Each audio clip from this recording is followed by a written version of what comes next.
কোষে দেখি 11.1 এক নম্বরের অঙ্কটা বলা হয়েছে একটি বর্গক্ষেত্রের ক্ষেত্রফল 1089/625। একটি বাহুর দৈর্ঘ্য কত? তাহলে বর্গক্ষেত্রের বাহুর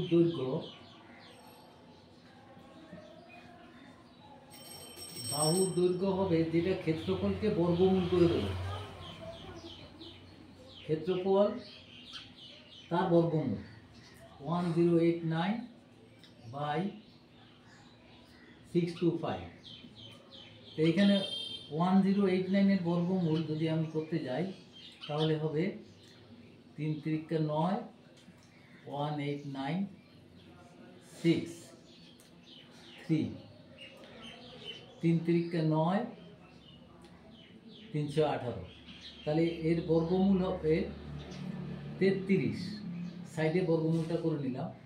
আর 625-এর বর্গমূল হচ্ছে খুবই সহজ, এটা 625 2 2 দুগুণে 4 1 2 5 2 2 5 4, এটা 5 দিয়ে যাবে, 5 225। তাহলে এখানে 2/25 সেন্টিমিটার হবে।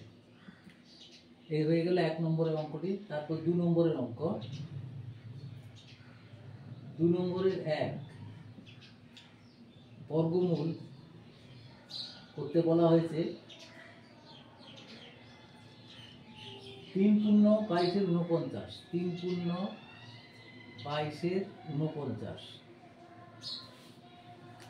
দেখো এটা হবে 3 নং 27 দিয়ে 29-এর 9। এটা যদি গুণ করি 49-কে 147, 147-এর সঙ্গে 22 যোগ 9 169, 169/49। তাহলে এটা হবে 13 × 13/7 × 7। তাহলে এটা হবে 13/7। 1 নম্বর। 2 নম্বর হচ্ছে 375/1200।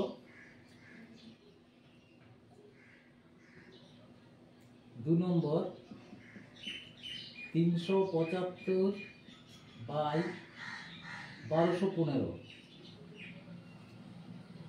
সেটা আমি যদি 5 দিয়ে কাটি, এখানে 375-এর বর্গমূল কিন্তু হয় না, 1215 এটা।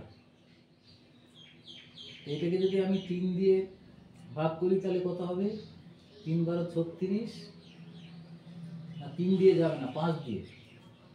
5 × 7 = 35, 5 দিয়ে গেলে 5 দুগুণে 10, 5 দুগুণে 10,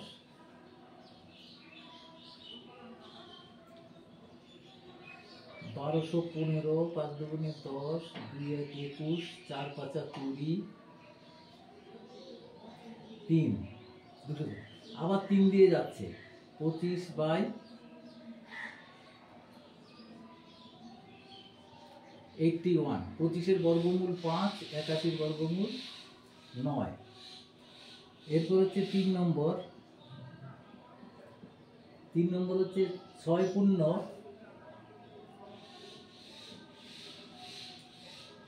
433 আর হচ্ছে 676। দেখো এটার বর্গমূল 6 দিয়ে 6 6 36-এর 6, 6 7 42 আর 3 45, 6 6 36 আর 4 40, তার সঙ্গে 423,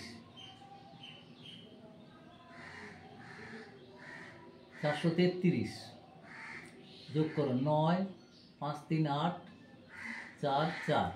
তো এটার বর্গমূল যদি করতে হয় আমাদের 6 6 36, 6 14 হবে 8, 8 9, 6 দুগুণে 12। তাহলে এটা 9 7 দিয়ে যদি দিই, 7 7 7 49-এর 9, 8 8 9 হয়ে গেল। তাহলে এইটা হবে 4 4 8 9 বাই 6 7 6। এবার 6 7 6 এর বর্গমূল হবে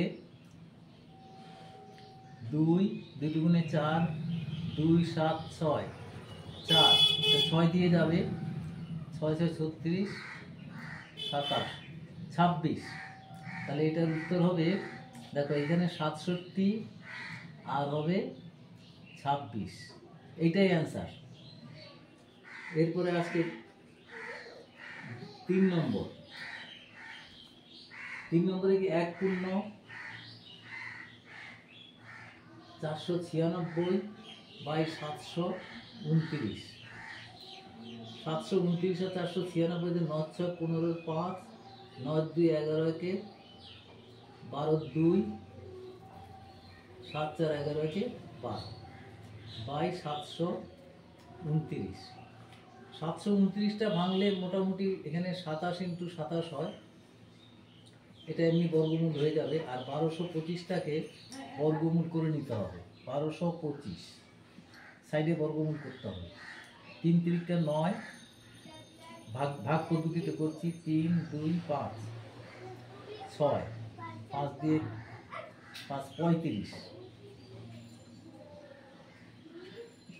তাহলে এটা হবে 35, এটা বর্গমূলের চিহ্ন তো, এটাও বর্গমূল হয়ে যাবে। এটা তাহলে 35 বাই 27।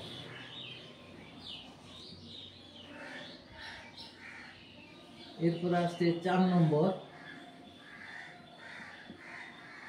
4 নম্বরের বর্গমূল হচ্ছে 324 বাই 576। এটাকে 4 দিয়ে কাটলে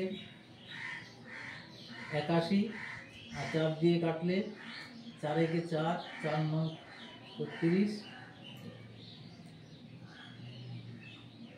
4 একে 4 1 7 17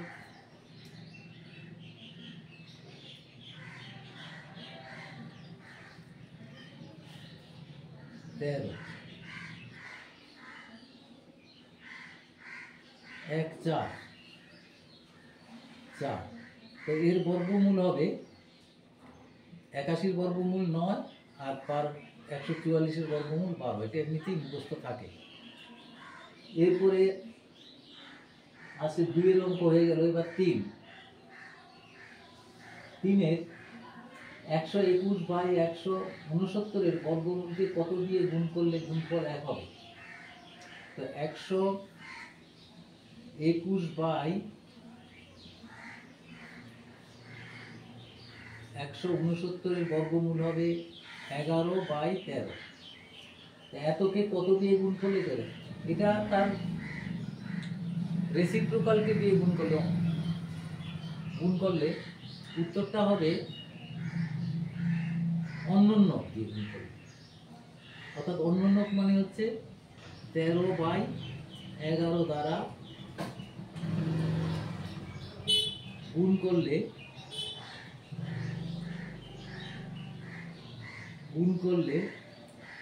গুণফল 1 হবে। এই হলো 3 নম্বর হয়ে গেল। এরপরে 4 নম্বর। দুটি ধনাত্মক সংখ্যার একটি অপরটির দ্বিগুণ এবং সংখ্যা দুটির গুণফল হচ্ছে 1 পূর্ণ 17 12। তাহলে সেটা 12 17 কত হয়? 29 বাই 12। গুণফলটা হচ্ছে 32। এটা 32 32 আর 17 49।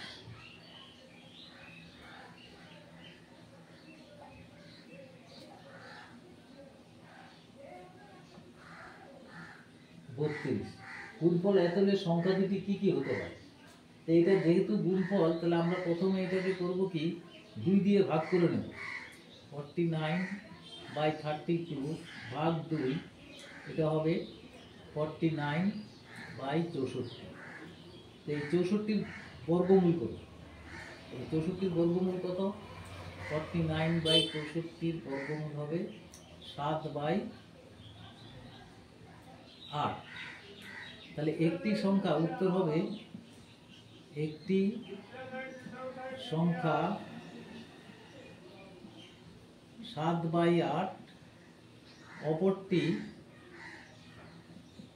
এটা দ্বিগুণ 7/8 গুণিত 2, তার মানে 7-এর 4। এই দুটি সংখ্যা বেরিয়ে গেল। এরপরে আসছে 5 নম্বর। হিসাব করে দেখি কোন ভগ্নাংশে সেই ভগ্নাংশ দিয়ে গুণ করলে গুণফল 6 পূর্ণ 145-এর 256 হবে। তার মানে কি, এটাকে আমরা বর্গমূল করে দিলে অঙ্কটা হয়ে যাবে। 6 পূর্ণ 145 আর এটা হচ্ছে 256।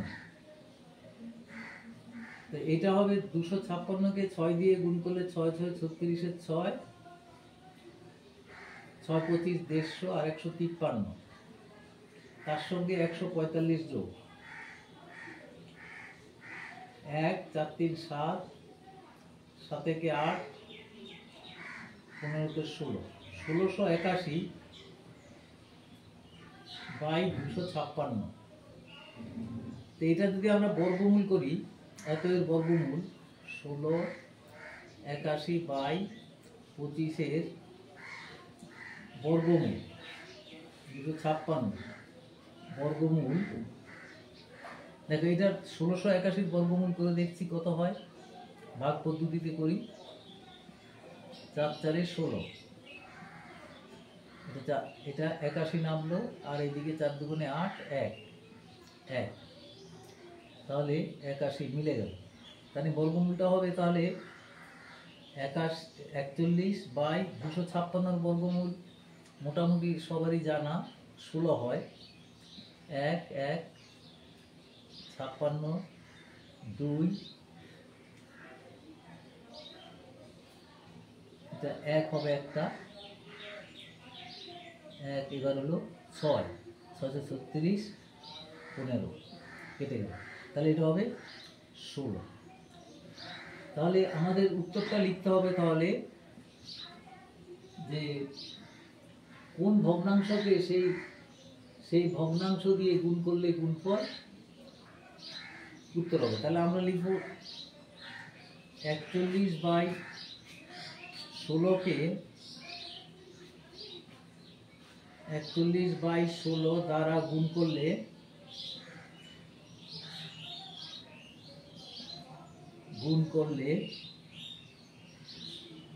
গুণফল এইটা হবে। এই যে 1681/256 বা 6 পূর্ণ 145/256 হবে। এটাই হলো উত্তর।